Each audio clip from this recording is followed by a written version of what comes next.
What is up, everybody out there in HeroClix land? This is Scott Summers, back for day number 2 of our brand new WizKids HeroClix unboxing for Marvel Studios X-Men 97. To me, my X-Men. Actually, no, it's not Scott Summers. It's me, Scott. It's Scott Porter. Hi, everybody. Welcome back for day number 2. Why do I have that Cyclops visor?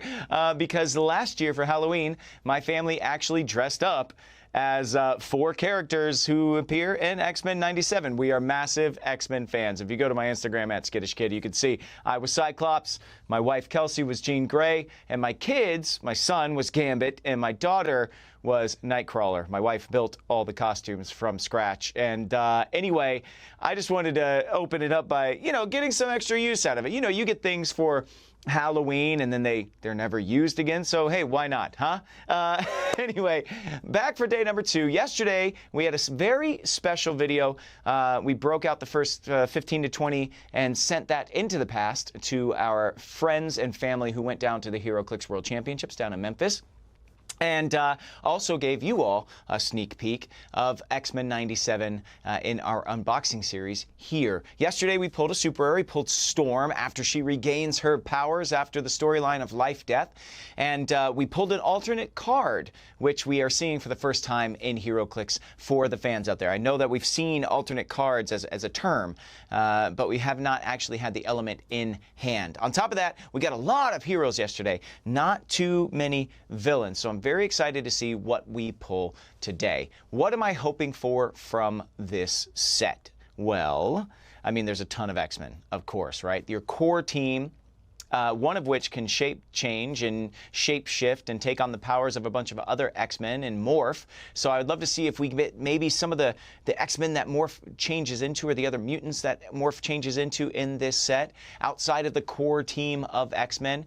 We also have some humans, Henry Gyrick, Val Cooper, President Kelly, all of these characters that are very important to the storyline of X-Men 97, maybe aren't necessarily mutants, but could make an appearance in this set. We also have some of the villains, right? Boulevard Trask, the creator of Sentinels. Bastion, who ends up being the big bad. But we also have Mr. Sinister, who is a huge part of it. Mojo, who is in an episode called Motendo, where he pulls Sunspot and Jubilee into a video game, what looks like a Super Nintendo, actually.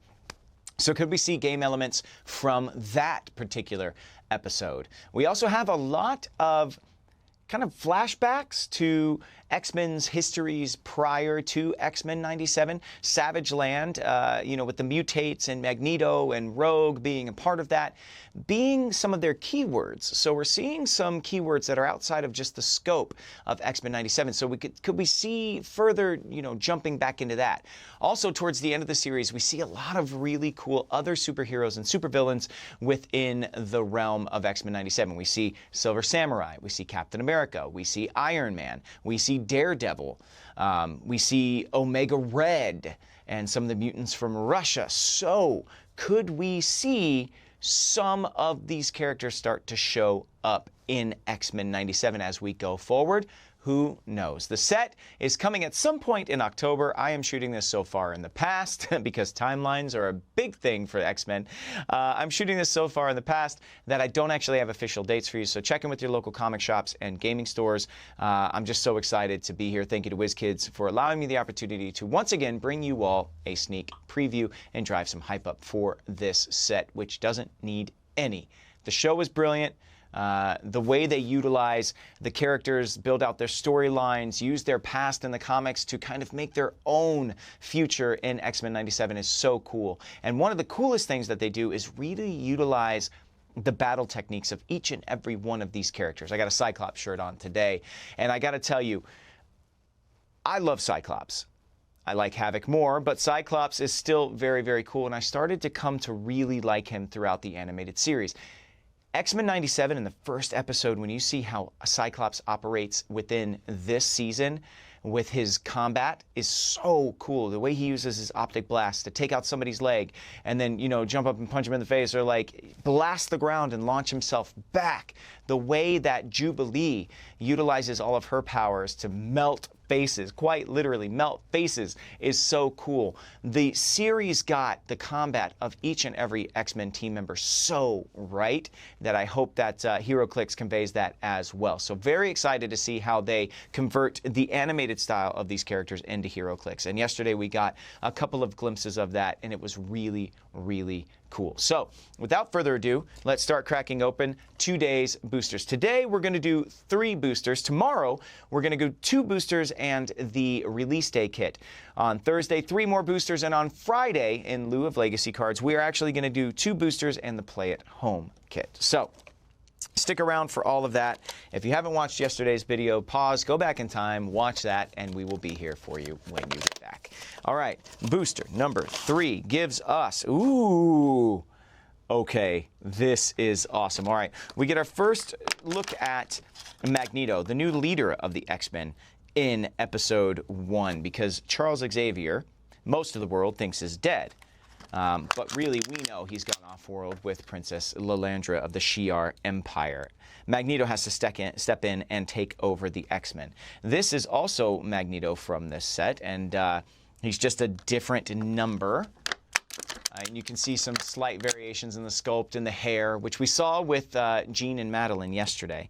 Then we've got a very iconic Gambit playing basketball. X-Men 97 is not the first time the X-Men play basketball. We actually got that in the comic books a couple of times. Then we have a character that's really, really cool and is going to expand the potential character list for the set. That is Leech. So I'm thinking, you know, Leech, Callisto, some of the other Morlocks. Also, when Leech goes to Genosha, he's tied in with some younger mutants as well.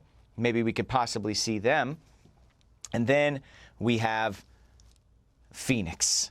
Yes, look at that sculpt. I can't wait to take a closer look at that. So again, no villains, a lot of heroes, but I feel like the villains are still on the way. And I mean, let's be honest, Magneto isn't, I don't know, anti-hero at best. I don't know. All right, let's take a look here first at Leech. And Leech can be seen in 2 different ways in the series of X-Men 97. In New York, in the shadows with Callisto and the Morlocks living under the city until Magneto decides to take them out of their poverty and deliver them to Genosha, the island nation for mutants. And there you see him with Glob Herman and some other really cool, really young, fun X-Men characters. So maybe we could see Glob and the like in this particular set. But let's take a look at Leech, how he is. Leech. Set number 4, Morlocks and X-Men keywords. Leech can help. Another heartbreaking moment in the show, actually. Outwit. Characters within 4 squares can't use team abilities. He has stealth. He has mastermind. He's only 15 points. Very, very cool, though, as a canceller of team abilities within a certain amount of range. On the back of the card there, you see remember it. Now, if you remember yesterday when I was talking about Gambit, that episode is actually when the island nation of Genosha meets its end at the hands of Bastion's new Tri-Sentinel / Master Mold, which comes and destroys the island and kills an awful lot of mutants. Unfortunately, Leech is kind of amongst that number. Magneto looks at Leech in New York and says, you know, trust me, you don't have to be scared anymore. And he takes him to Genosha. And then in their final moments when Magneto is trying to defend Leech and a bunch of other mutants, he looks down at him and says, do not be afraid. And these moments are so powerful. And that's what X-Men 97 does so well, is capturing these big moments where you really, really are impacted emotionally. So Leech, you know, was one of those moments for me in the series. All right. If we're going to talk about Magneto, we might as well just go ahead and take a look at him. In the beginning of the series, he is brought into play by Professor X, giving him the X-Men in his last will and testament, which Magneto shows up with and takes control of everything. Magneto, set number 1, Brotherhood of Mutants, X-Men, past, politician, ruler. Xavier's memory. For all characters with this trait, when an opposing character KOs a friendly character with the X-Men keyword, after resolutions, you may replace Magneto with a character named Magneto of 100 points or less on the same click number. Remember, we pulled 2 Magnetos in this booster. We have a right to live in this world. Telekinesis. Magneto may take range terrain actions as free. Very, very cool. So the barrage of items that Magneto is always floating around him and utilizing to throw at enemies has definitely converted into HeroClix form with that. On the back, you see X-Men 97, to me, my X-Men, as the significant appearance. No powers on the back. And it's actually a really cool moment in the show because Scott Summers, Cyclops, is dealing with maybe him not being the best choice to be the leader of the X-Men. And finally, he comes to grips with it. Okay, this is my team, this is my family, and I can do this. Magneto shows up with the last will and testament of Charles Xavier. And at the very end, he says, and he has left everything to me, my X-Men. And it's such a cool play on "to me, my X-Men," which Professor X always says. Cyclops finally says in the first episode as well, when he accepts the leadership role, and then they turn it on its head, and Magneto gets to say it in a much different way, as though he is getting ownership. Everything to me, my X-Men. So, and he really lays into the voice acting in this series, top notch, really, really incredible stuff. Now, we saw in that Magneto that you can change him into another Magneto of 100 points or less. Well, let's take a look at the next Magneto we have, which is set number 15. Comes in at 100 points. Brotherhood of Mutants, X-Men, past, politician, and ruler keywords. Set number 100, like I said prior. I am trying to, point value is 100, like I said earlier. Set number is 15. I am trying to be better. Barrier as free, but only if Magneto replaced a character this game. Oh, oof, that is nasty. Please do not make me let you down. Once per turn, when Magneto destroys one or more pieces of terrain, after resolution, you may deal 1 penetrating damage to each opposing character that occupied or was adjacent to 1 or more destroyed pieces of terrain. 10 clicks long. This is what set number 1 Magneto is turning into, and there is a very good reason for it. Some improved targeting through blocking. You see on the back, Mutant Liberation Begins 2024 is the significant appearance. Oh my gosh. The quote that they utilized for this trait and this special power, I am trying to be better. Please do not make me let you down, is said by Magneto to the UN Council and the Executioner, who he has thrown onto the UN coin and taken all up into the atmosphere above Earth. Literally, do not make me let you down, right? If I drop you right now, you are done for. But also, he's like, I am trying to be a better man. How this all came about is Val Cooper shows up after Magneto proclaims that he is now leader of the X-Men. Val Cooper shows up with the whole mutant relations section of the government and says he has to stand trial for all of the crimes he has committed up till now. And instead of fighting back, he says fine, and he goes and he stands trial. In that trial, the Friends of Humanity break in the form of Executioner, who has this giant rifle that is capable of depowering a mutant completely. Storm takes the hit for Magneto. She loses all of her powers, and this enrages Magneto to the point that it is no longer safe for anyone around him.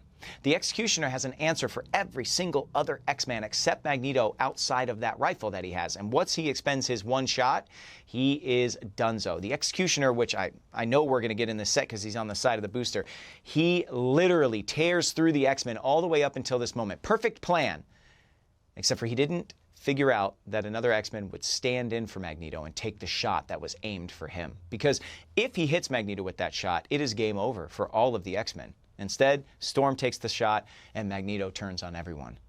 After he saves everyone there, after he shows his mettle and his honor, He is pardoned for everything, and then he is invited to Genosha to become their leader, and the UN accepts actually the island nation of Genosha into its ranks as an officially recognized nation in this world. Very, very cool sequence of events, but that line, oh, they give Magneto the best lines.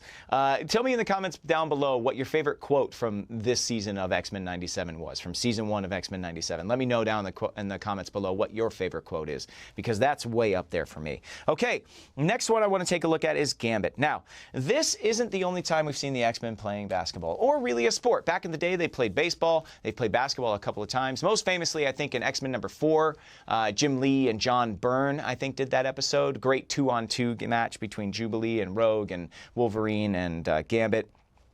Set number 13, X-Men and Spy. Keywords: half-court shot, precision strike, I love it. Free, once per game, make a ranged attack with an 8 range and improve targeting through characters. Increase the damage dealt by 1 to each hit target. Very, very cool. He's got 3 targets, so, you know, boom.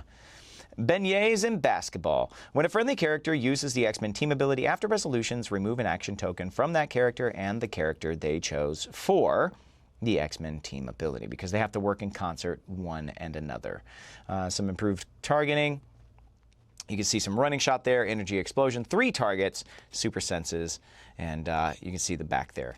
This is so, so fun, this particular storyline. I love that they did this nod to the comics, which the series does so well, nodding to comic storylines, but still twisting it on its head and making it their own. This game actually ends with Wolverine and Jubilee getting in a little bit of a yelling match, and Wolverine popping the ball with his claws.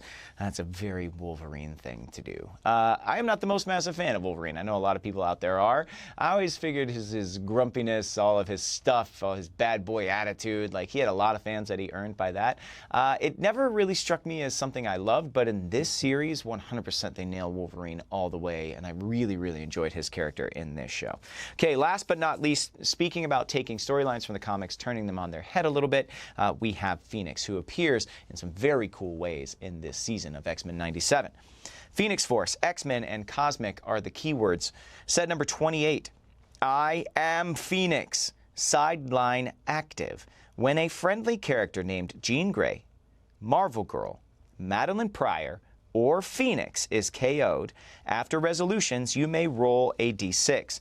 On a roll of 1 to 4, heal a friendly character with the X-Men keyword 1 click. On a roll of 5 or 6, generate Phoenix from your sideline on click number 1 in the square that character last occupied. I don't know why you wouldn't have this on your sideline if you had one of those characters on the map. Range of 6, running shot, pulse wave, probability control, invincible. On the back of the card, you have Sinister, all I do is think. Once per game, when Phoenix hits after resolutions, you may give a hit character a burned away token. If you do, this game, that character can't use the effect of equipment or positively modify their combat values. Oh, that is such a cool scene, too. Embers of the Phoenix Force is a stop click with regeneration. Okay, that is on the final click of the dial. Boom. Running shot, sidestep, pulse wave, invincible, probability control. Very, very cool. This version of the Phoenix, inside, you can see that it's Jean in there, and she floats up, and Sinister is looking like he may win the day, and she picks him up, and she says, you know, basically, I am the Phoenix, and he tells Jean, you have to think about all of the things that we could do, and she goes, all I do is think. And then the Phoenix starts to talk, and it's like, I burn away all the extras, all of those things that you have stolen from other mutants over time, because, you know, Nathaniel Essex, otherwise known as Mr. Sinister, is just one of the world's foremost and most brilliant chemists and biologists, and he has created all these mutations for himself to make himself live forever. He has stolen from so many mutants. She melts everything he's ever stolen away from him and leaves him as an old, decrepit husk of himself. Such a cool moment in the show, and a really cool way to find that in Clix form. Okay, booster number 2. All right, man, that's another one that's up there for best quote in the series. All I do is think. I love it. Oh, we got a super rare. Okay, we had one yesterday, and this one we have seen on the outside of the box. I'm very excited to see her because in the comic books, she's only around for like 2 issues. Very, very sad. I think it's in a Wolverine run, but the super rare we pulled here is in the show, and I'm very excited to share that version of her in HeroClix form with you. First and foremost, though, we've got another Friend of Humanity. This one has Sentinel tech on their arm. The first one that we pulled did not have that little piece of machinery. This is who the X-Men first battle in the first episode of X-Men 97. Then we have Abscissa. Boom. We'll get into who exactly she is in a little bit. Then we have, from the same episode, a Dino Man, which I absolutely love. We have an orange one here. They come in all colors in the game and in the episode. So we'll see what else we get. We also have a Jubilee. So this is a very, very specific pack, kind of. 3 characters from Motendo, which is one of the half episodes of X-Men 97. And then we have a Sentinel Technician to round it all out. So another generic. So 3 generics, 2 named characters, which we have not seen yet. So we'll jump right in on this. I think I want to start with this Friend of Humanity with the Sentinel tech on their arm. Friend of Humanity, Sentinel, and Marksman keywords. Set number 23 comes in at 50 or 15 points, which is exactly what we've seen these other expendable goon-style characters come in as. And it has the Sentinel keyword, so it works with one of the ones we opened on day 1. New recruit, Sentinel. For all characters with this trait, when Friend of Humanity or an adjacent friendly character with the Sentinel keyword KOs an opposing character, after resolutions, generate a character with the Sentinel keyword of 15 points or less on its starting line, adjacent to a friendly character with the Sentinel keyword. When this one comes in, down on its split dial on click number 4, you'd see some Force Blast, some Incapacitate, but this one actually does have some damage that it can deal, and it has Enhancement instead of Empower. On the back, you see another trait, Retrofitted Sentinel Technology. When Friend of Humanity hit characters can't use attack powers until your next turn, which we see a little bit of in the first episode of this season. Very, very cool. And the way that it plays in with the other generics that we pulled yesterday, the Friends of Humanity and the Prime Sentinel, is really, really cool as well. Going to be very difficult to completely clear the map once all these generics really start going, if they are all on the map facing the X-Men, which feels very much like the cartoon does. It just seems like it's always overwhelming odds, like the amount of opponents for the X-Men to battle at any given time is very, very high. So I'm loving the sense that we're getting of that through these character models. Next, let's go with another generic, a Sentinel Technician.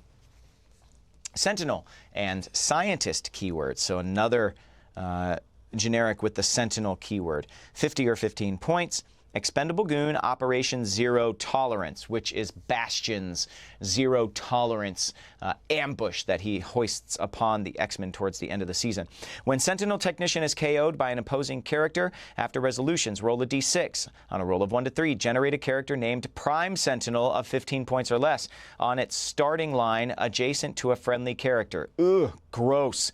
On a roll of 4 to 6, generate a character with an Expendable Goon trait on its 15-point starting line adjacent to a friendly character. A little bit of a kaleidoscope of powers there.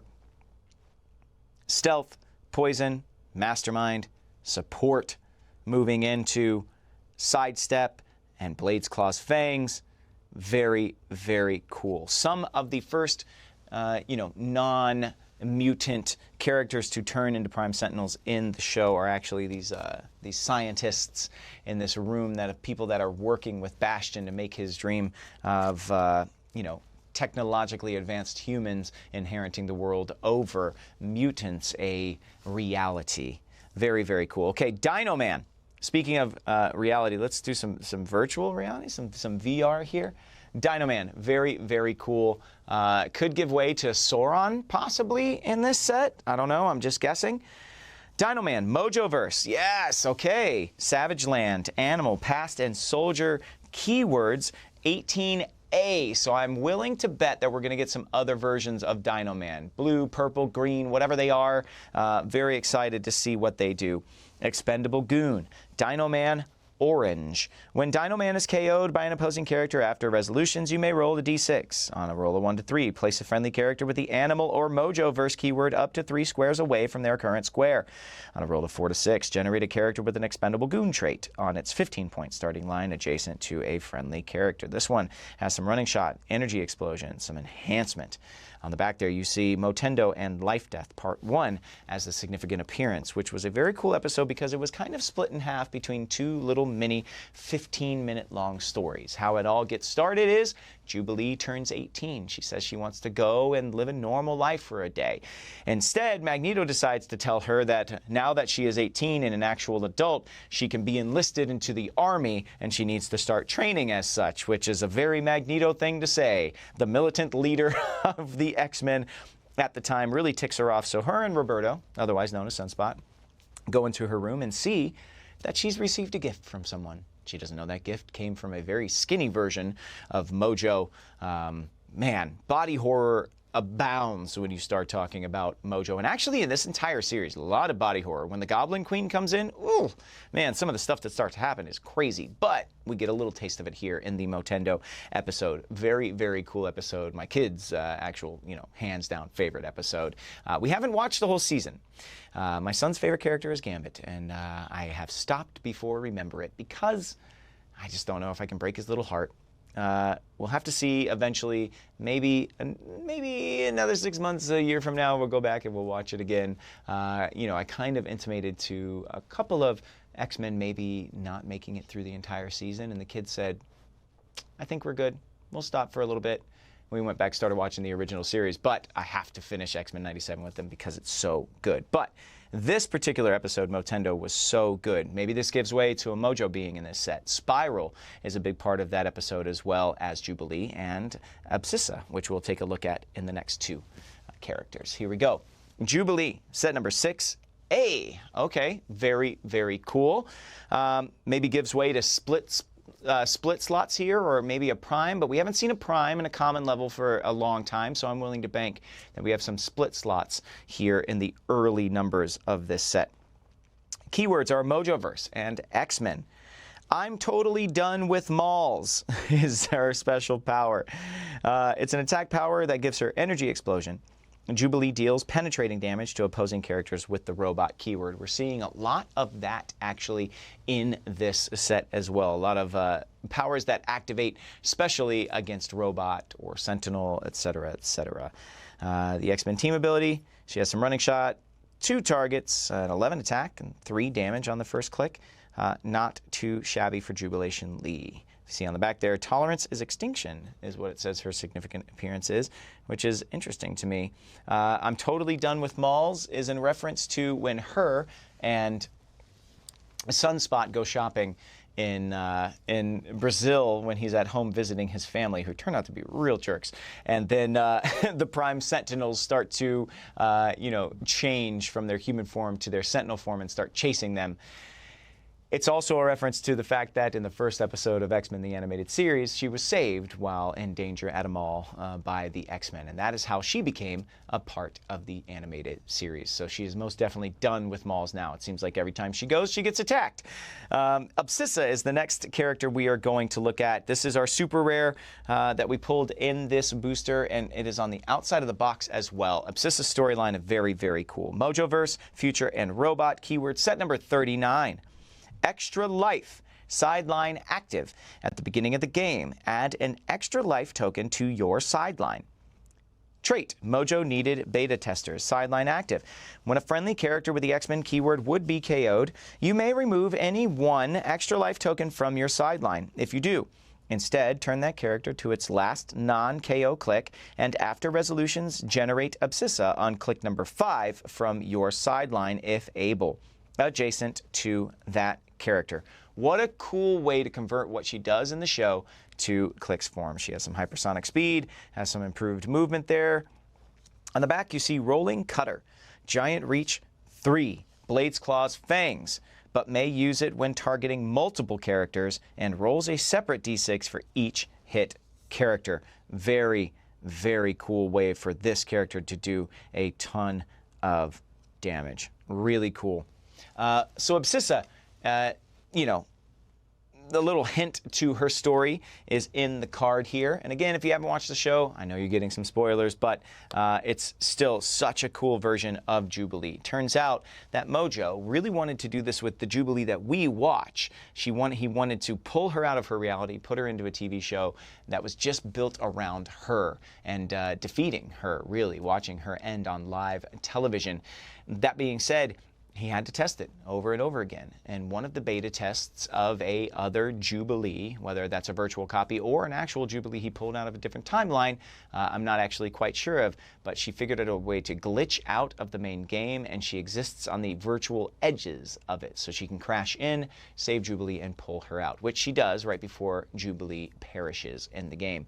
When she pulls off her helmet, you see that she's a much older version, you know, of Jubilee. She has a really cool haircut. It's all gray hair, and she is awesome. They're a great team together. And this kind of marks a huge change for Jubilee in the series. She becomes way more confident with her abilities, her powers, her ability to defend herself and others. So really, really cool part of her storyline. Okay, next booster and our final one for today.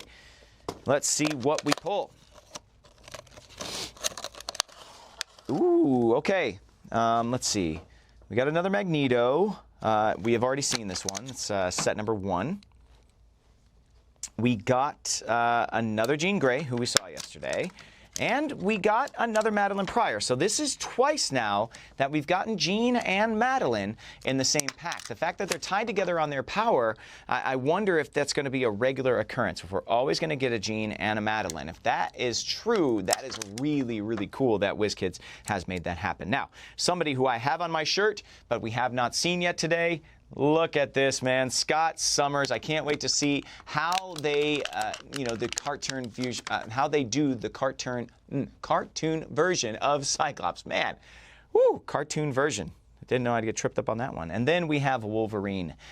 Wolverine in his brown and yellow. Now, for the most of the series, he is in his blue and yellow. But something really cool that they do in this season of X-Men 97 is a lot of these characters change their costumes, especially going into the final couple of episodes. You see Rogue go from her jacket and her green and yellow to more of her green and white look that we already pulled. You see Wolverine go from his blue and yellow look to this traditional brown and yellow version of himself. So we've already seen Magneto. And just for giggles, I'm going to put him on that side. We've seen Madeline and Jean already, so only 2 figures to look at here before we say goodbye and farewell for today. The first one I want to take a look at, I guess, is going to be Cyclops. Why not? Okay.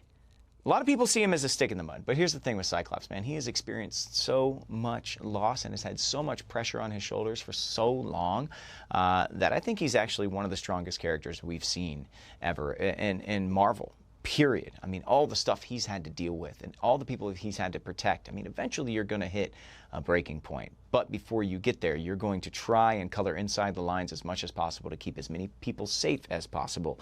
And I have a huge amount of respect for Cyclops in that regard. Voice actor for Cyclops in this season, so great. And I know they had a lot of the original voice cast who are playing the same roles in the new one. And this Psych is just so good. Starjammers, X-Men, Marksman, Martial Artist, Pilot, and Vehicle keywords. Set number 3 comes in at 50 points. See you on the ground. At the beginning of your second turn, you may place Cyclops up to 4 squares away from your starting area. If you do, place up to 7 friendly characters with the X-Men keyword adjacent to him. Give each other character placed this way an action token. Okay, so kind of like he's flying the Blackbird or he's giving that initial order. Everybody is getting tokened though, but you can get him out there and kind of move the X-Men en masse. Okay, modulated blasts, knockback. He has some running shot, these modulated blasts that cause knockback. He's got some willpower, a bunch of leadership, some improved targeting.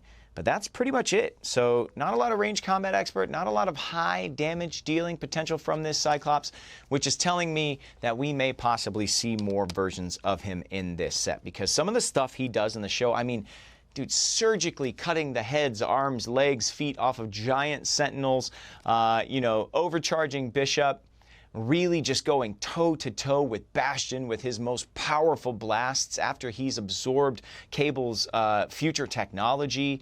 I mean, the things that Cyclops does in this series are awesome. But some of my favorite stuff is in the first episode, when he is just like quick in and out, fighting the Friends of Humanity, where he's, you know, punching this guy, kicking that guy, blasting that guy's legs out from under him, then blasting the floor and shooting himself backwards to get himself into a better strategic position to continue the fight. Such a cool way to show Cyclops' real ability to fight in the middle of a brawl. It's really, really cool, because you think of him and you think of him being able to level a mountain, but how does he do it in small pieces, right? When he's when his phasers are set to stun, so to say.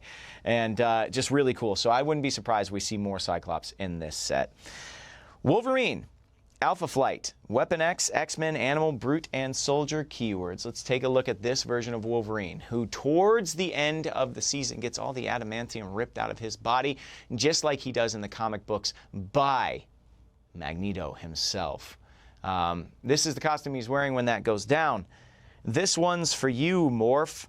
Super Senses. When Wolverine rolls a single D6, if a friendly character that shares a keyword with him is in your KO area, increase the result of that roll by 1.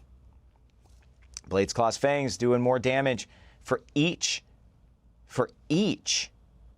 If a friendly character, no, not for each. If a friendly character, so just by 1. So friendly character that shares a keyword with him in your KO area. Really cool how we're utilizing the KO area in this set as well. 75 points or 40 points on the back. You see another special power, this one in the movement slot. Fancy a trip to the junkyard. Charge and Flurry. When Wolverine uses Flurry, he may instead make 3 attacks, as long as one of them targets a character with the Colossal or Brotherhood of Mutants Robot or Sentinel keyword. So 3 Blades, Claws, Fangs, Flurries. He can do a ton of damage if you have the target keywords or the size that he needs.